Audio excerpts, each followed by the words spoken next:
नमस्कार, पक्ष विपक्ष देख रहे हैं आप। मैं हूं आपके साथ नेहा दुबे। बीजेपी से मुकाबले के लिए विपक्ष ने इंडिया गठबंधन बनाया, लेकिन ममता बनर्जी ने बंगाल में कांग्रेस से गठबंधन करने के बजाय अकेले चुनाव लड़ने का फैसला किया। बंगाल में बीजेपी का तेजी से वर्चस्व बढ़ रहा है। 2014 के लोकसभा चुनाव में महज 2 सीटें जीतने वाली बीजेपी ने 2019 में 18 सीटें जीतकर टीएमसी को अपनी बढ़ती ताकत का एहसास करा दिया। अब 2024 में बीजेपी ने बंगाल में कम से कम 35 सीटें जीतने का लक्ष्य रखा है। ऐसे में पश्चिम बंगाल में जिस तरह बीजेपी पिछले चुनावों में लगातार बढ़त बना रही है, उससे ममता बनर्जी अकेले कैसे रोक पाएंगी?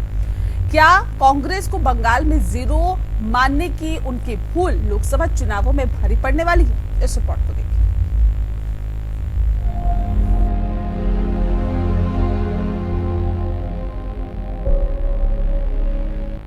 बंगाल में वर्चस्व की लड़ाई तेज हो गई है। अप्रैल मई की भीषण गर्मी में बंगाल में चुनाव होना है, लेकिन बंगाल का सियासत का पारा अभी से हाई है।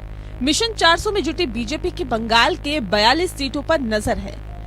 2014 में महज 2 सीट जीतने वाली बीजेपी ने 2019 में 18 सीटें जीतकर टीएमसी को सख्ते में डाल दिया था। अब 2024 में बीजेपी ने बंगाल में कम से कम 35 सीटें जीतने का लक्ष्य रखा है। जाहिर है इस बार भी बंगाल की चुनावी जंग जबरदस्त होने वाली है। ऐसे में टीएमसी ने सुप्रीम कोर्ट की निगरानी में चुनाव कराने की मांग की है। राज्यसभा में टीएमसी के नेता ओब्रायन ने कहा है कि बीजेपी चुनाव आयोग को अपनी पार्टी के कार्यालय में बदल रही है। स्वतंत्र और निष्पक्ष चुनाव के लिए हम सुप्रीम कोर्ट की निगरानी में 2024 का चुनाव चाहते हैं। दरअसल पश्चिम बंगाल में बीजेपी का लगातार जनाधार बढ़ रहा है। 2009 में बीजेपी का वोट शेयर महज 6.1% था, जो 2019 में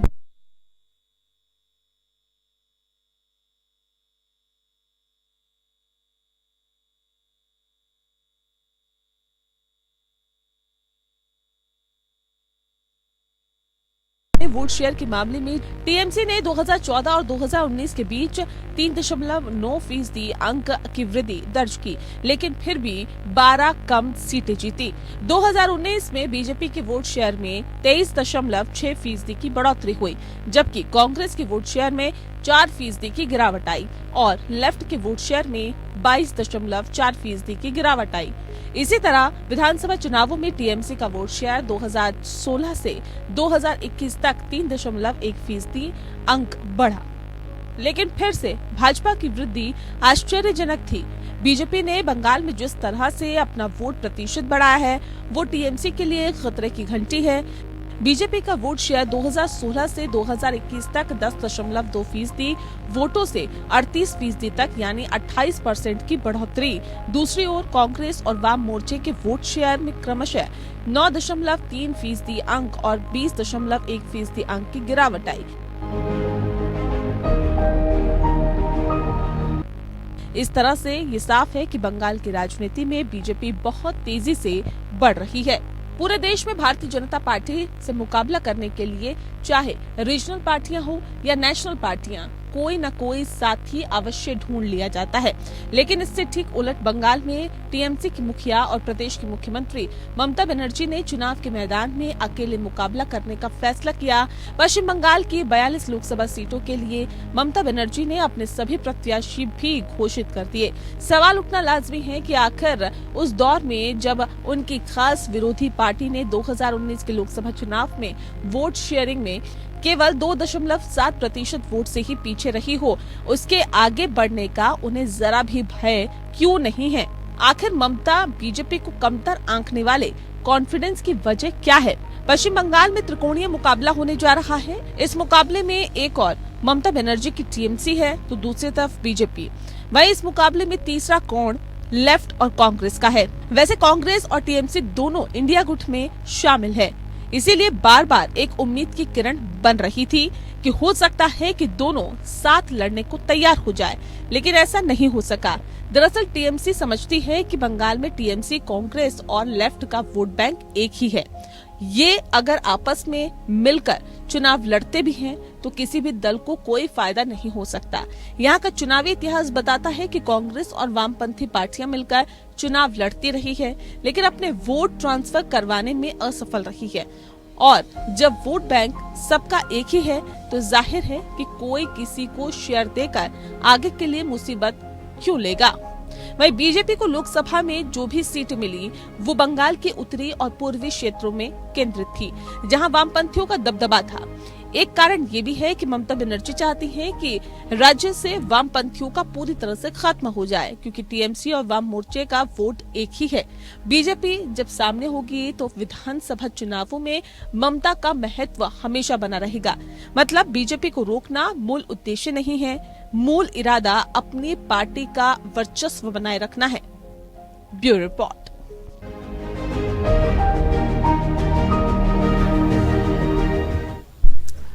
तो इस विषय पे आज हम तफसील से चर्चा करेंगे और समझने की कोशिश करेंगे कि पश्चिम बंगाल का सियासी समीकरण क्या कहता है। इस विषय पे तफसील से चर्चा करने के लिए खास मेहमान हमारे साथ मौजूद है, उनसे आपका परिचय करा देते हैं। इस वक्त हमारे साथ अनिल गोयल जी हैं, नेता है भारतीय जनता पार्टी के, बहुत स्वागत है आपका। और सुमित मेहरोत्रा जो हमारे साथ जुड़ गए हैं, प्रवक्ता है टीएमसी के, आपका स्वागत है।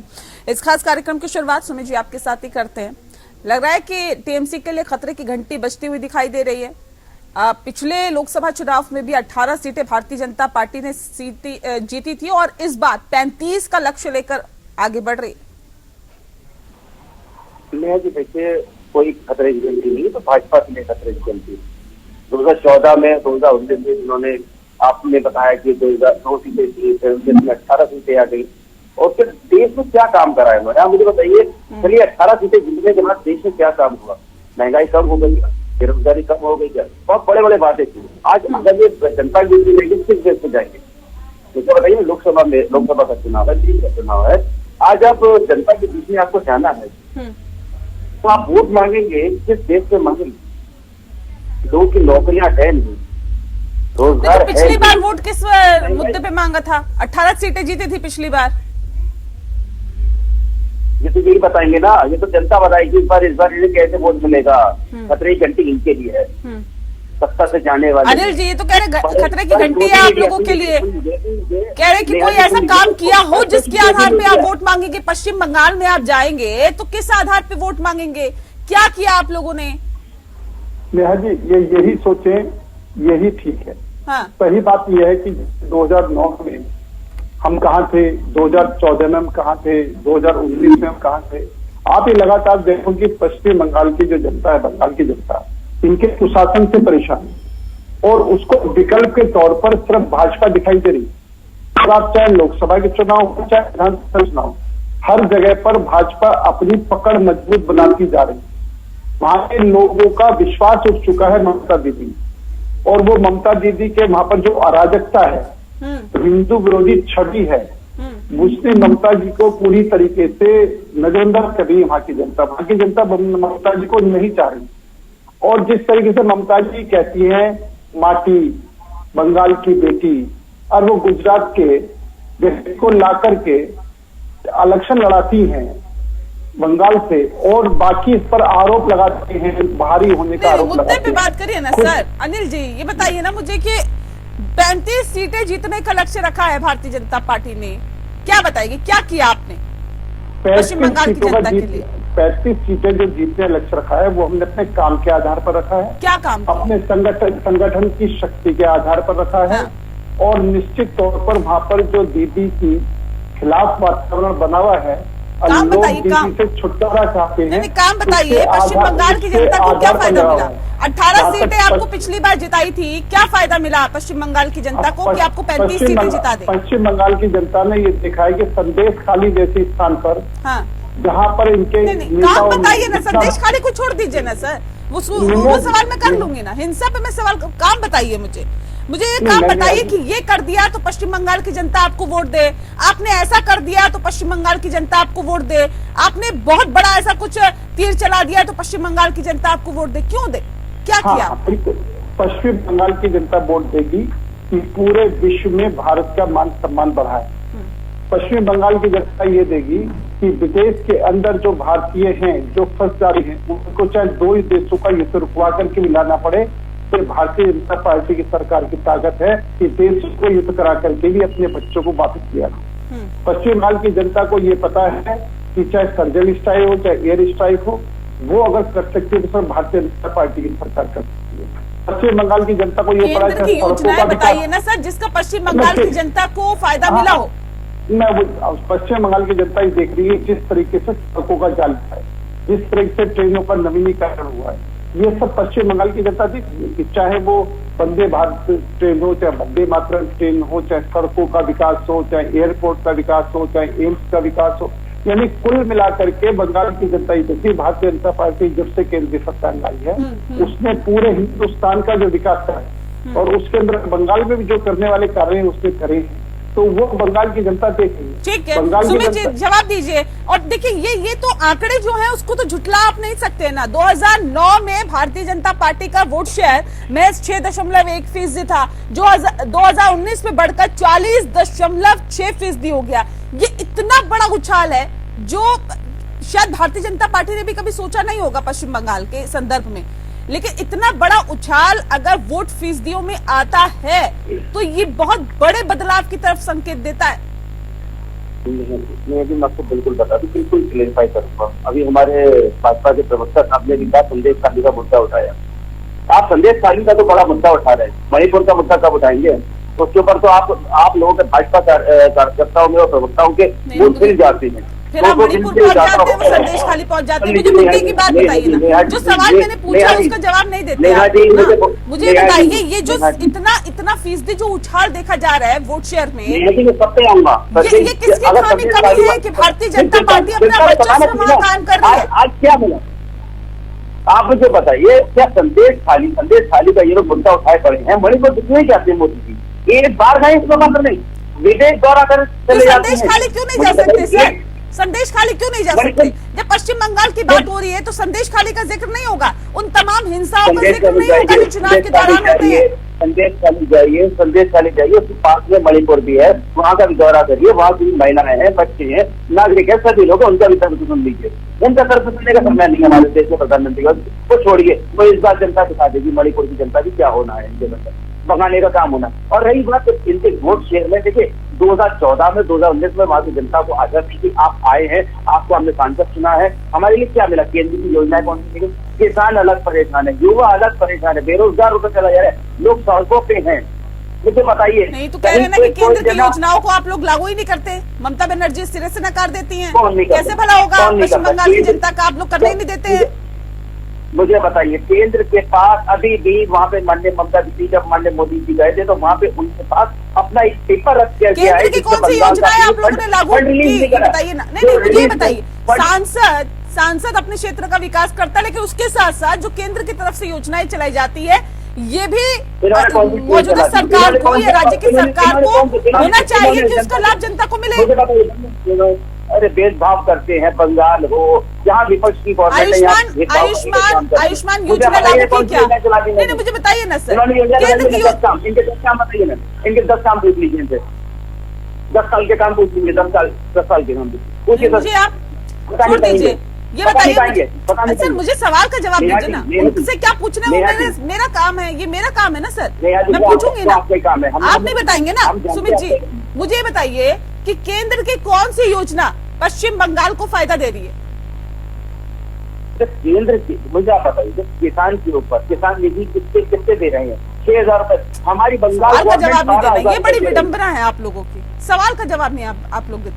केंद्र की कौन सी योजना पश्चिम बंगाल को फायदा दे रही है? मुझे बताइए, दे रही है नहीं दे रही? लागू की आपने नहीं की, कहाँ है बताए नहीं है? कौन सी पूरे देश को फायदा मिल रहा है कि पश्चिम बंगाल को क्यों अछूता रखा आप लोगों ने? वो भाजपा के कार्यकर्ता बताए ना कौन सी योजना लेकर के आए? कौन सी योजना का जिक्र कर रहे हैं आप अनिल जी? कौन सी योजना चल रही है बताइए? आयुष्मान योजना आपने लागू क्यों नहीं करी? आप आयुष्मान पहली बात, दूसरी बात बंगाल की जनता ने आपके बंगाल के अंदर और संदेश का विषय आपने और उसके अलावा हिंदू और साधुओं की हत्या हो जाती है। ठीक है, एक सेकंड में आ रही हूँ।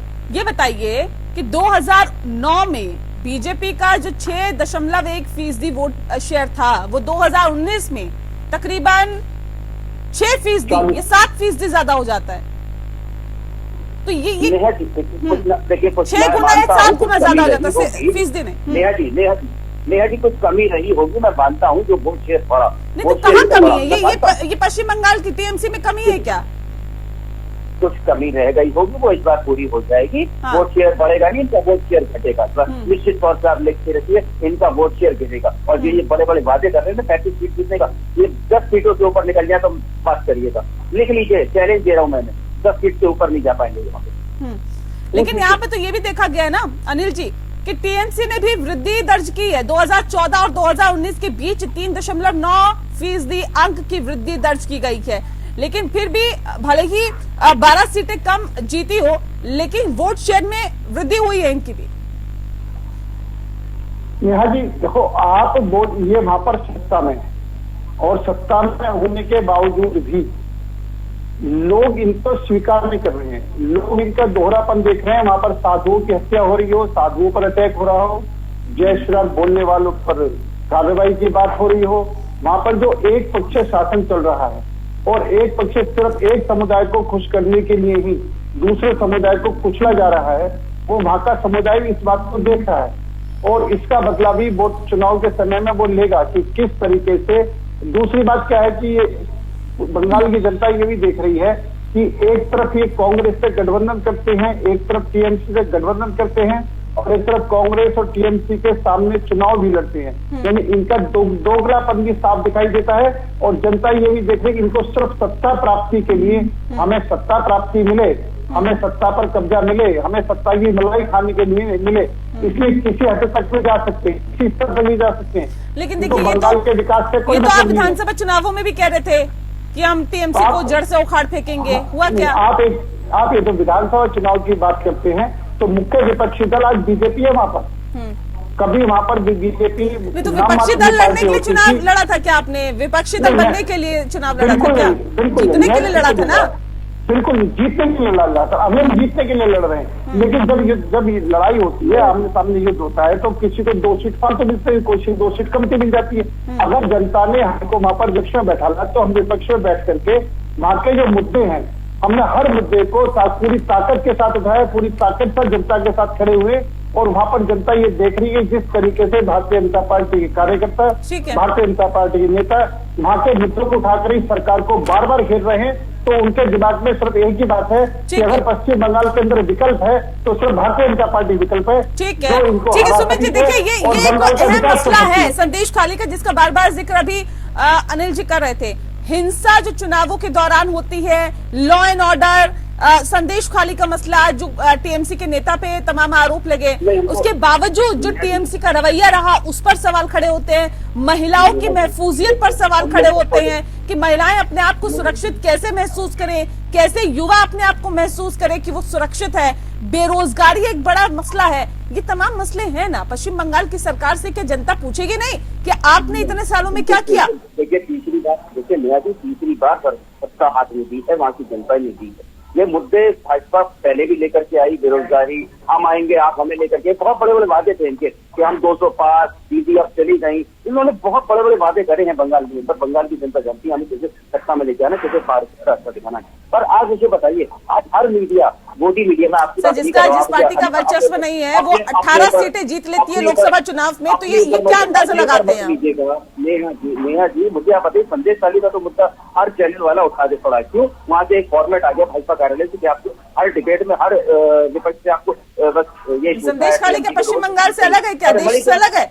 मुद्दा क्यों नहीं उठाएंगे सर? मणिपुर भी इस देश का हिस्सा है, वहाँ पे चल रहा है, अभी भी जगह लड़ाई दंगे हो रहे हैं। क्यों? 200 दिन के ऊपर वहाँ का कोई मुद्दा नहीं है, वहाँ का कोई चीज नहीं पूछी जाएगी। क्यों? वहाँ पे जनता नहीं रहती, वहाँ पे माननीय प्रधानमंत्री जी एक इतना समय नहीं है कि 5 मिनट का समय नहीं वहाँ पे चले जाए जनता से हालचाल पूछने, विदेश दौरा करने चले गए 2 दिन के लिए। अरे भाई विदेश दौरा छोड़िए, पहले वहाँ पे मणिपुर जाइए, वहाँ की जनता से मिलिए, हालचाल लीजिए। पर वहाँ आप मुख्यमंत्री पश्चिम बंगाल के हो या मणिपुर के? आपके जवाब पश्चिम बंगाल का देना है, मणिपुर को देना है? आप संदेश खाली का जवाब दो ना, मणिपुर का जवाब जब मांगोगे तो संदेश खाली का जवाब मणिपुर चल रहा है, आज भी चल रहा है, मणिपुर आज भी चल रहा है। जैसे अपनी थाली में घी कम लगता है और जो दूसरा काम करता है वो भी हमेशा कम लगता है। नहीं नहीं ठीक है, आप जो कहना चाह रहे हैं हम आपका समझ रहे हैं सर, आप क्या कहना चाह रहे हैं। लेकिन देखिए, पश्चिम बंगाल किसके हाथ में है? ममता बनर्जी के हाथ में है। मणिपुर किसके हाथ में है? भारतीय जनता पार्टी के हाथ में। दोनों चीजों को समझना होगा। जब देश की जनता जवाब देगी ना सर, तो उसका शोर बहुत ज्यादा होगा। बहरहाल बहुत शुक्रिया आप दोनों मेहमानों का हमारे साथ इस खास चर्चा में शामिल होने के लिए। पक्ष विपक्ष में फिलहाल इतना। नमस्कार।